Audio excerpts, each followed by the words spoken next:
Good day. Well, it's Scott Picken. I'm the CEO and founder of Migrate. I'm here with Monty Lee-Wen, and what an incredible story. Really, I was doing a bit of research on you.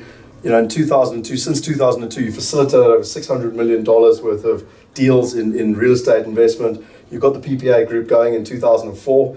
It might have been an easy time to get started in America, but you then went through one of the biggest crashes in American history. And what I'm amazed by is I sit here, and in 2009, right in the heart of the crash, you're Inc. 500, one of the fastest growing companies again in 2010. Tell us your story, Monty. It's incredible. Well, yeah, we started PPA around 2002, just putting together deals. We were a small company at the time, putting together deals in the Seattle area. So we were located up in the Pacific Northwest. Seattle was home at that time. And we started doing business outside of the state of Seattle when it got really heated up. Things got expensive, a lot of Californians coming in and buying property for a lot more than we were willing to pay. So we started investing across the country, invested in about 6 different states, and then started investing heavily in Texas. Texas has been a great market for us. We've been investing in Texas for probably 12 years now. And we moved to Texas in 2006, just relocated the company. Oh, wow. Decided that I wanted a better scene for weather. I wanted to be in the central time zone. I felt it was a better market and that we'd be doing a lot of business in this market. So it just made a lot of sense to move here. And we've just grown tremendously since moving here. Originally, we were just more of a syndicator, putting together high net worth investors that I had relationships with. I came from the tech business. I started my first company when I was 19 years old. Oh, wow. Sold it 2 years later. Hey. And then worked in the tech business in Seattle for a little while until I decided to start my own company, and then kind of bridged that, and then kind of walked away from working a job forever, and started this company. But when we moved to Texas, we were buying up a storm. In 2006 and 2007, we were literally closing a deal a month. Jeez. It was. Hey, when you say a deal, I just want to put this in perspective for others. It's not a house. It's what's known as multifamily, which can be 100, 200 units at a time. That's right. So we specialize in multifamily. We consider ourselves a commercial real estate investing platform. And why I say platform is we're a vertically integrated shop. We do our own management. We have our own construction teams, construction management teams. We do asset management. We've got our own accounting teams all in-house. We do utility billing as well, and we have our own private equity side. So under this umbrella of PPA Group, we're about 5 companies that work together in this platform to build an institutional grade platform, which really sets us apart from a lot of the other sponsors. What's different about us is in 2008, I had some foresight, back or a little earlier than that. So 2007, 2006, I kind of knew that we would need to launch our own management company. We were using third-party management, and we realized we're having to spend a lot of time micromanaging those companies. And for the most part, it was hit and miss on their ability to perform. I know that problem. Trust me. So I decided that I was going to build my own management company. Now, thankfully, we had the units to do it. We had the economies of scale to be able to put that together. But it took, time and a tremendous amount of investment to do that. We had to bring in, accountants and regional managers and a president of that company. But we had to do all that before we could launch. Yep. So our properties were being run by a third-party management company, and all this time I'm building a management company on the side and getting all the bugs worked out, bringing in Yardi and getting that installed. And I decided I wasn't going to just do it as a mom and pop type business where we use QuickBooks and some off-the-shelf property management software. We went for the big stuff, the one that's industry standard that all the big boys use. I said, well, that's what we want to be. We want to be a big player, so we're going to have to act like a big player. Yeah. And my question is, what always fascinates me in companies is there's hundreds of companies out there, and yet, just yesterday I was on a meeting with yourself, and we're buying this unit together, and there were 20 odd companies. We did a great interview with John Latham just now. There were 20 odd companies vying for it, and yet the PPA Group got it based on their reputation. What is your secret sauce? Why do people come towards the PPA Group? Why do things work? How do you get these amazing results? Well, part of it's running a good company and hiring good people. As you can see, during the recession, we were getting ranked by Inc. 500 and ranked very well in the real estate category. And that's just because we made the right financial moves. We brought in a management company that brought in sustainable income. We structured ourselves in a way that was very profitable and sustainable. And hiring fantastic people makes a big difference. I think that going through the downturn and that cycle and coming out of the downturn stronger than when we went in is a testament to how we run our company and how aggressive we are in the markets to being able to go and put deals together and make them profitable. Right? Wow, fantastic. And I would say a lot of it was interesting, going in 2007, there were a tremendous amount of groups in our space going after deals. In 2008 and 2009, those groups fizzled out and disappeared. Yeah. And a lot of those groups went bankrupt. And frankly, we stayed strong throughout that downturn and were able to perform and continue doing business, which was fantastic. And we've been able to put together, had great buying opportunities and put together a lot of deals when we were coming out of that downturn and buying them at the right time. I think part of that is understanding the markets and really being able to time them.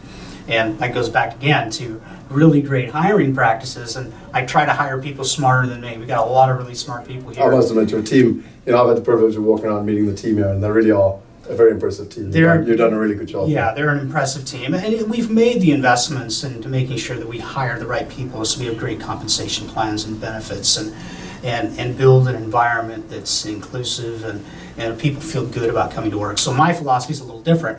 I like to tell people, hey, you're going to spend a lot of your time here, probably more than time with your family. I want you to love coming to work. So we create that kind of environment. We invest a lot in our team and training and so forth, and that allows us to build a strong team, and there's a lot of collaboration. So we can solve problems across departmental lines and not have people working in vacuums, but working together in coordination to make sure that we execute. So our mantra really is buying it right, fixing it right, and selling it right. So execution is a huge portion of the business, whereas a lot of groups focus on getting the deal across the finish line and getting it bought.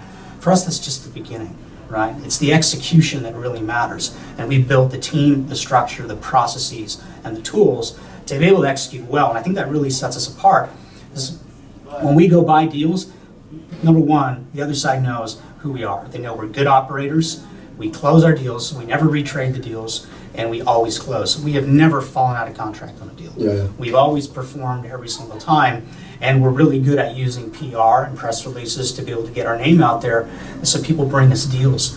And I think that's the really Well, I mean, something we spoke about with John is that, it's all good and well to be in Texas, it's all good and well for this to be a hot market, seller's market, but at the end of the day, you've got to have the right partners to find, lift up the rocks and find the good opportunities that not everyone else has access to, My last question, which I think is really important, and you don't know that much about even from our side, but, we're one of the key drivers behind the wealth movement, and our whole mission is to empower 1 billion people by 2020. We believe it's much more than just business, but actually going out there and using business to make a far better world. I love what you're doing on the philanthropy side as well. There's quite a lot of reports around the work that you're doing. Your entrepreneurial ability is clearly proven, but now it's also what you're giving back to society and a lot of the boards you're sitting on, etc. Just talk us a little bit about that and how you're giving back to the community and what you're actually doing. Because again, it's a very, very strong, we believe that we're a purpose-driven company. It sounds you guys are pretty similar. And my point being is not just about doing business, but it's about creating a better world as well. Absolutely. So when I started being an entrepreneur, I read a lot of books from people in the 1920s that were great entrepreneurs. And what I learned is a lot of them really gave back. So J. Paul Getty, John Rockefeller, and Andrew Carnegie were some of my idols from business from the 20s. Clearly you're thinking grow rich. So, and I have, absolutely. But they set a great example of how philanthropy is such a great tool as you're building a company, but it's also giving back to your community. And so I've tried to use that philosophy. So when I started this company, when we were doing projects, I was always looking for opportunities where I could give back and actually make the community a better place. And I've got a couple of examples of that. We bought a deal in Dallas, and we put an early childhood learning program. We did an ESL program, and got ESL, what does that say? English as a second language for immigrants. And that program was extremely successful, so successful that the Mexican consulate came to our property for our grand opening of the program. Oh, wow. And we were published in Spanish and those sort of things. And it was really fantastic, and it actually, the great thing was it was also good for business because it drove our occupancy up on our property. But we've done this several times where we build after school programs for kids and try and make our communities a better place than when we found it.